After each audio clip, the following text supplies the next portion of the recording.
going to tell you a little bit about what's happened to me in my life, and that's what it's all about, life story, and how I came to faith, and some things that have happened to me along the way. As probably a lot of you know, I'm the son of a preacher man. My late father, Ricketts, was actually the minister of this church here. And the clicker doesn't work, Richard. I was going to get the next one on. Press F5. I think that does it. There you go. There it is. That's my dad. And that's me there. I can't hold it steady, I'm shaking so much.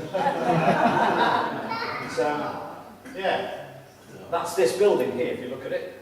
In 1970. Oh, don't give it away too soon. Finish that thing now. 71. Thank you. 1971. 7 years old, so do the maths. Yes, that's how old I am. But anyway, I went along to the church from the age of sort of 3 or 4 years. I was coming to church, well, even before that, probably a few weeks old. But this church I arrived at when I was just 4 years old. My dad having been sent here to be the pastor all those years ago. And you know, we were never forced as children, anything forced on us. We were able to make our own choices when the time was right. I knew that it was time to put my faith in Jesus Christ, and I became a Christian at the age of 12 years old. By the age of 16, I started working at the aluminium smelter, which isn't working anymore. There's a big chimney there, that's all that's left of it, as an apprentice electrician. And you know, I was into most things that boys my age were into, you know, rock music, motorbikes, hanging around with mates, etc. Yeah, pretty cool though. Yeah. But I guess even though I'd become a Christian at the age of 16, at the age of 12 even, and I was 16, 17 now, I can say I had no real interest in God. You know, I was going through the motions. I was in church most weeks because that's where most of my friends were. And but I can't honestly say I was following him. But by about age 18, I had a girlfriend in Devon. Now, incidentally, some of you said, oh, you should have questions and answers. Maybe, if you have a question, there's a microphone floating around. Maybe save it till the end, because the question might be answered sort of as I go through. But you never know. If you need to ask me something, just go ahead at the end. I had a girlfriend in Devon. That's another story. I was also, as I said, into bikes. I had a bigger and better one by now. I passed my bike test. Life looked good. Yeah, passed my bike test. Got a bike. What else do you need? Hey, not much. Life's good. And so I decided to visit my girlfriend in Devon over the Easter period, and I planned to stay about a week. I got up early and I rode the 330 miles down to Devon on the new bike. Boy, it went well. You know, it was good. But something happened that week that would change my life forever. Something that became, I guess, you could say, a real turning point in my life. We spent the week together riding around on the bike, looking at the sights and going around and just enjoying yourself, doing the things that young people do. And I was due to ride back the very next day. Come to the end of the week, I was due to come home, and we were invited to a sister's house, one of Jane's sisters, for a curry. Yeah? Who likes curry? I think it was a chicken tarka. It's like the tikka of your little otter. Had to get that one in. I'm sorry. I don't remember very much about that evening, other than that we had a curry and that it was good curry. The people in the hospital would later tell me that it took 4 days to get it out of me. Giving a bit away. But anyway, it was a good curry. It doesn't get much better than that, does it? 4 days. Yeah. Anyway, I decided that I needed to make a phone call because I was going to stop and see a cousin in Bristol on the way home the next day, up on the M5, just pop in, have a cup of tea with him, you know how it is. So, in those days we didn't have, I haven't got it with me, I was at home, phones I was going to say, oh, we didn't have a phone. So we had to use them things, yeah? God, prehistoric or what? Nobody didn't have a phone in the house, so I was down to the village to use one of them. And I'll tell you something, don't let me forget, because there's another story about one of them at the end, and I mustn't forget, okay? So remind me. But anyway, went to make the phone call, decided to pop down to the village, make a phone, so I put my gear back on, jumped out the door to jump on the bike, and I said something like, I'll see you in a minute. And off I sped. It was about 9:30 at night, something like that.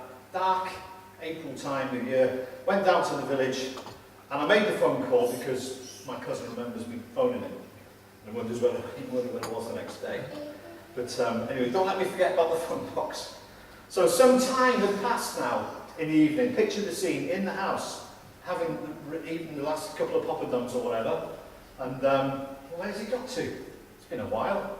Where's James gone? He hasn't come back. And there was a sound outside of fire engines and sirens and ambulances and things going past at speed outside the house where we'd been eating this curry. What's going on? And they looked out the house, and over the fields you could see flames. You could see someone's house was on fire. Someone's house was burning down over in the distance.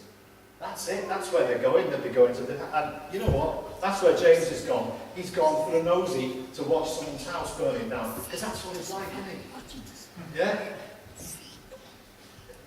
So, in those days, you could tune in to the police. You could find out what was happening with the police and the emergency services simply by tuning in on FM, about 103 on the FM, and you could hear what the police were doing. It wasn't very secure, and you weren't really allowed to do it, but there was nothing to stop you doing it.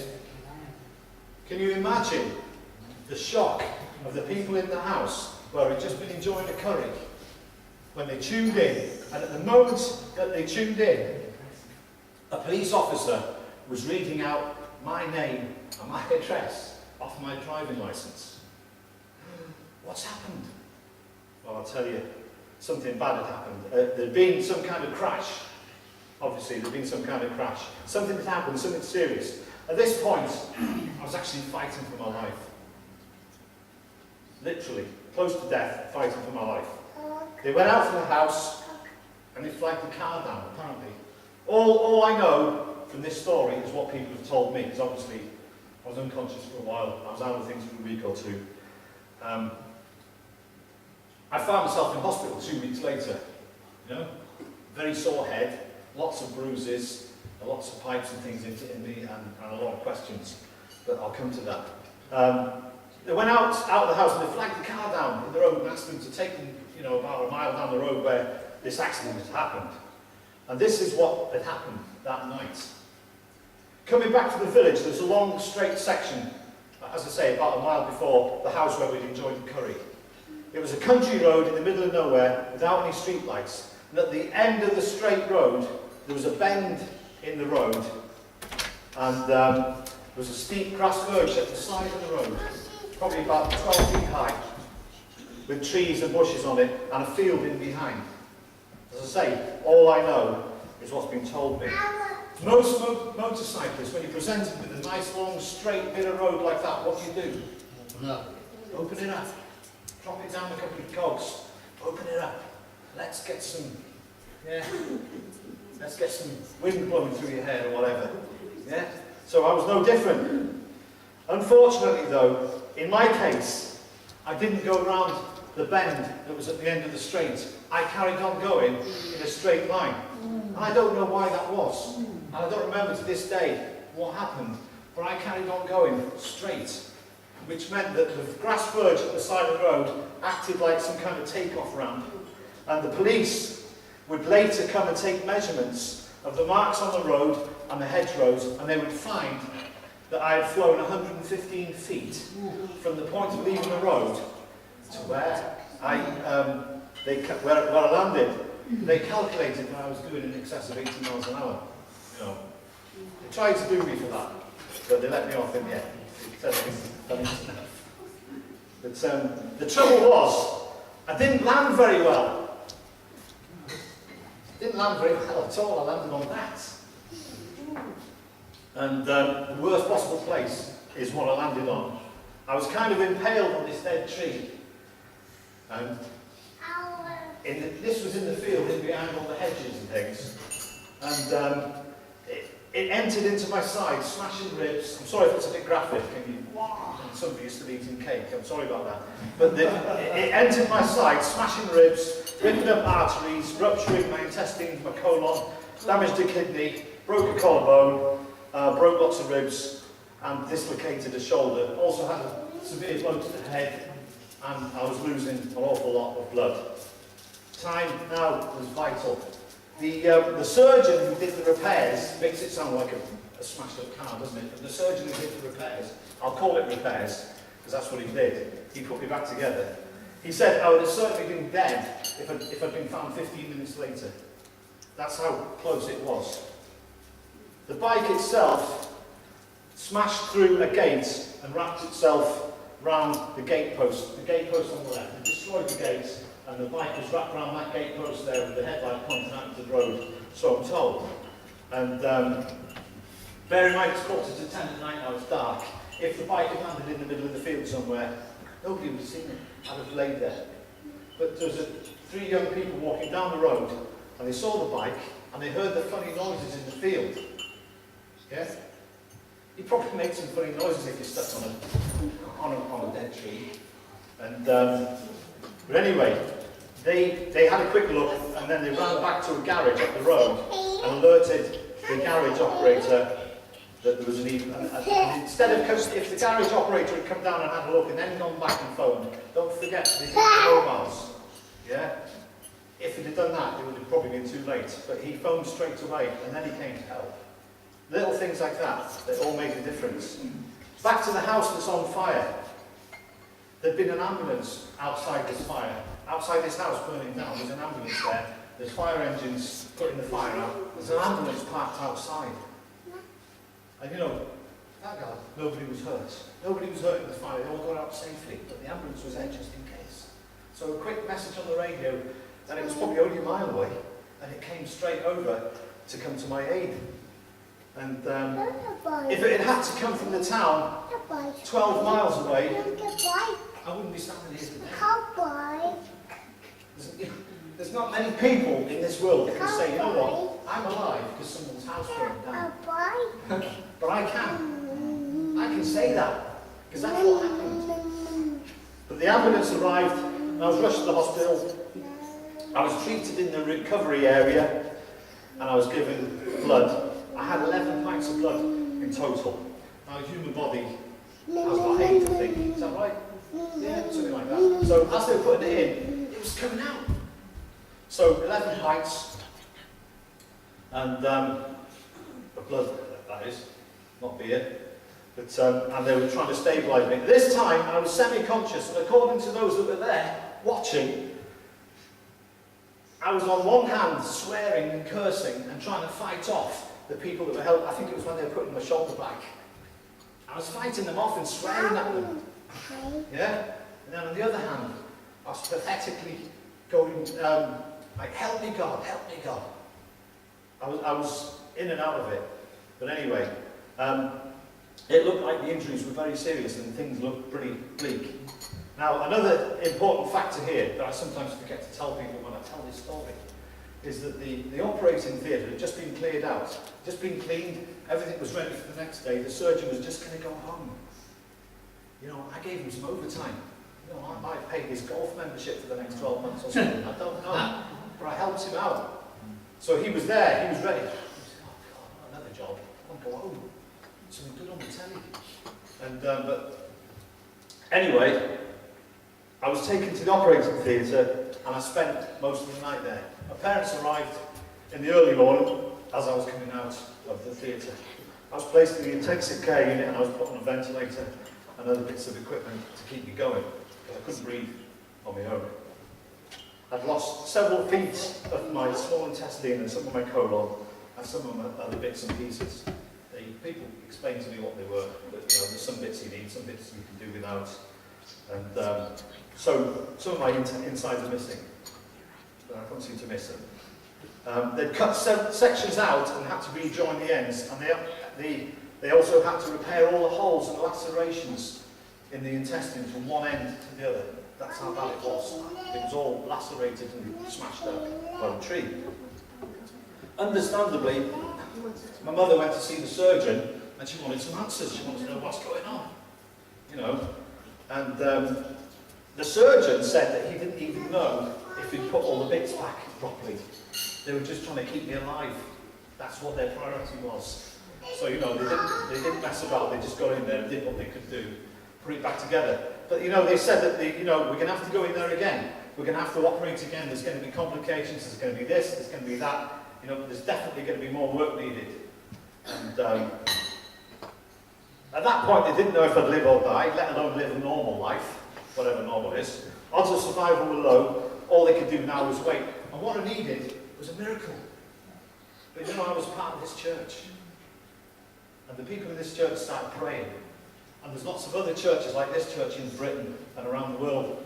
And, you know, it wasn't like you've got the internet now, you know, a few phone calls and people around the country were praying for me. People that knew our family were praying. And by now I was in a coma. And all they could do was just keep you going so the healing process could start. After about a week I was conscious again. And I even got out of bed and walked around.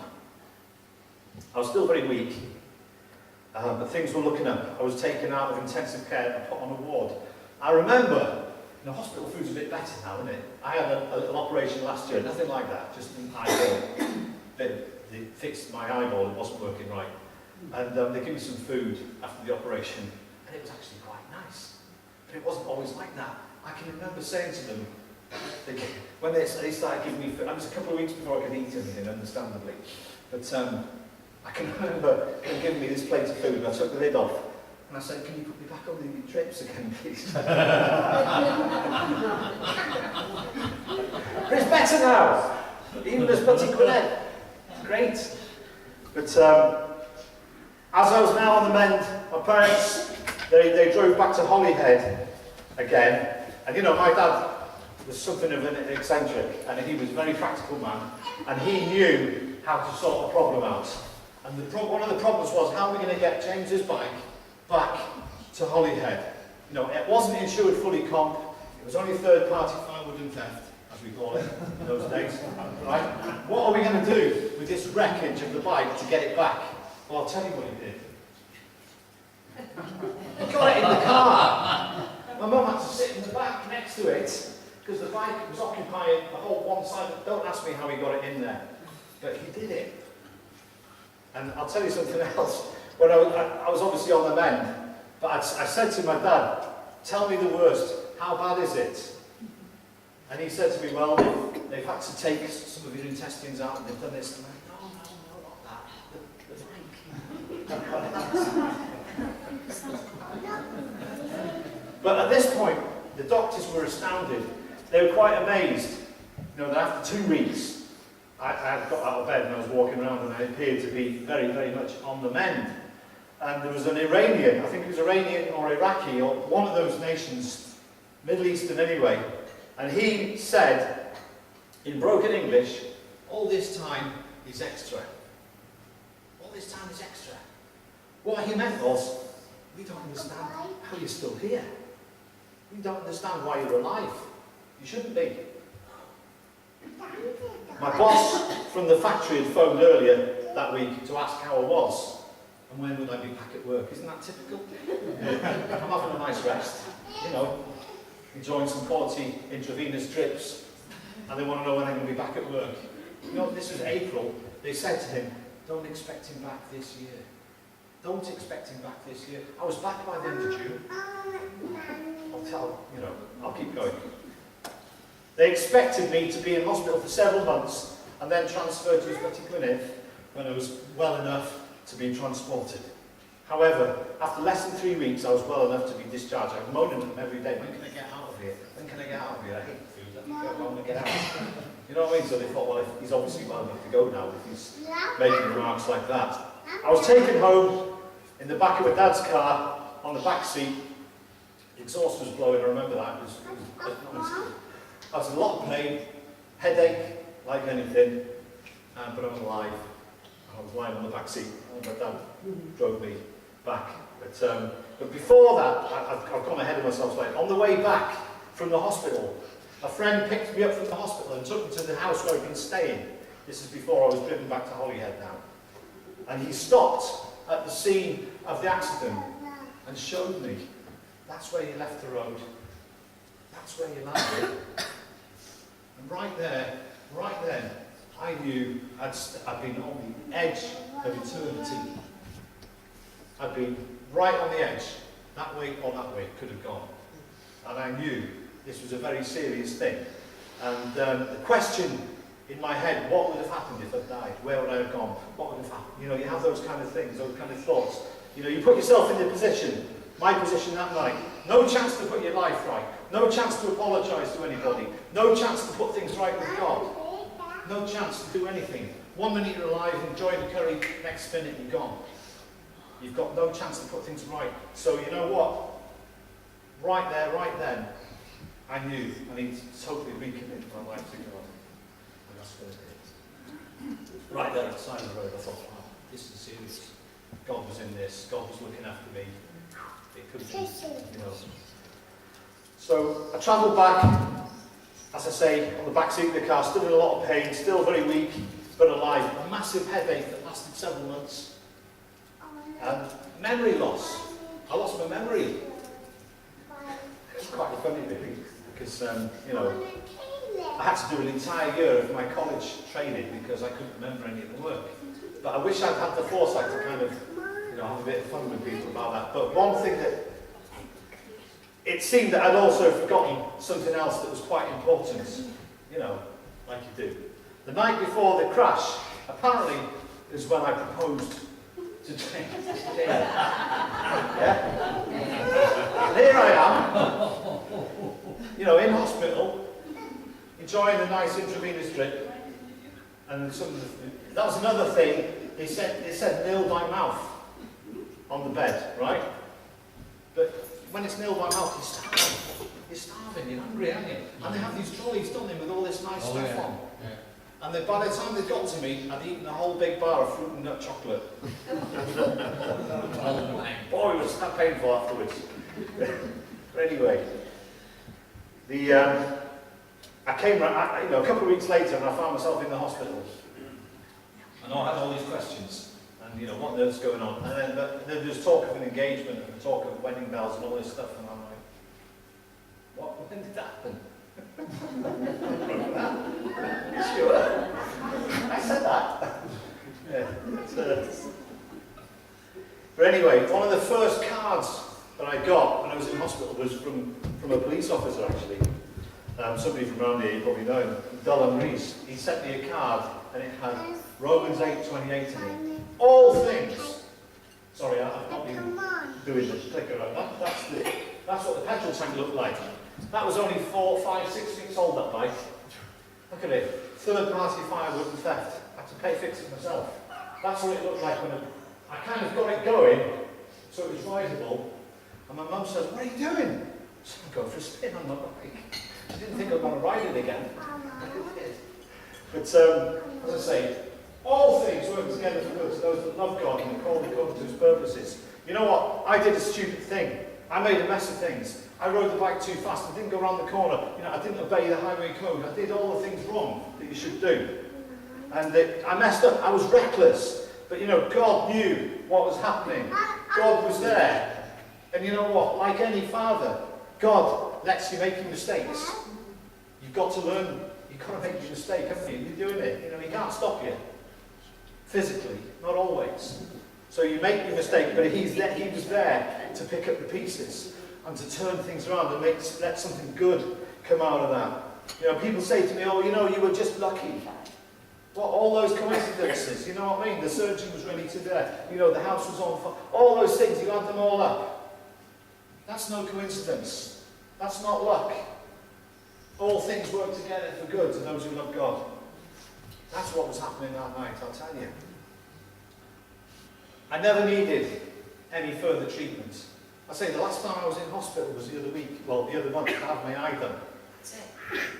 All that time, I can eat as well as any of you. No problem. You know, you put it to the test. Even you will. But what did I learn from this? You know, I thank God every day when I get up and I see the scars that I'm still here. And I thank Him for it. And I say a prayer. And I pray and I thank you, God, I'm still here. But what did I learn from all this? You know what? When we become a Christian, God has His hand on our lives. I really believe that. Even when we wander away from him, he's not very far away. And another thing I've learned is that there's power when a lot of people pray for the same thing. Yeah? Amen. There is definitely a lot of power when that happens. So, we need to pray. We see these horrible things happening all over Facebook. Awful things happening. I don't even mention it because we have kids here. But, we need to pray for those things. We don't know, another thing I learned, we don't know how long we've got in life. I was only 17, 18, had my whole life ahead of me. Could have ended like that. We don't know how long we have. And we need to be ready to meet with God whenever and whenever, any time. The big question is, are you ready? Yeah? One more question. I've just been reminded about the phone box. The phone box. I've got to tell you this story now. A year later, we were married. We thought, well, you've got a different, when you've had an experience like that, life seems different, eternity, things like that. You've had quite an experience. You think, well, you know what, there's no point in waiting. You've only got one life. If we're going to get married, let's do it. So we got married a year later. And a year after that, I was away on a course with my work up in St. Helens. I was staying in a hotel. 2 weeks I was there. And again, we didn't have mobile phones. They hadn't been invented. Must be old, mustn't I? Mobile phones haven't even been invented. Looking at me like I'm not seeing these. So I went out to the phone box because we'd made arrangements that I was going to call at a certain time, on a certain day, at a certain time. I was going to phone. So make sure you're there because I'm phoning, right? And she didn't do as she was told. Anyway, I'll tell you more about it. I went out to the phone box, which was 100 yards, 50 yards away from the hotel. I didn't want to use the phone box, the phone booth in the hotel, because my colleagues, they were listening on my calls and things. So I didn't want that. So, bit of privacy, go down to the phone box, just down the road. Went in there, picked up the phone, dialed the number, put the money in like you do. Oh, she's not here, she's gone out. But you're not doing this as she's told. I specifically said to be there Wednesday, whenever it was, at a certain time, 7 o'clock, be there, I'm going to phone. What do you think she's doing? She's going out somewhere.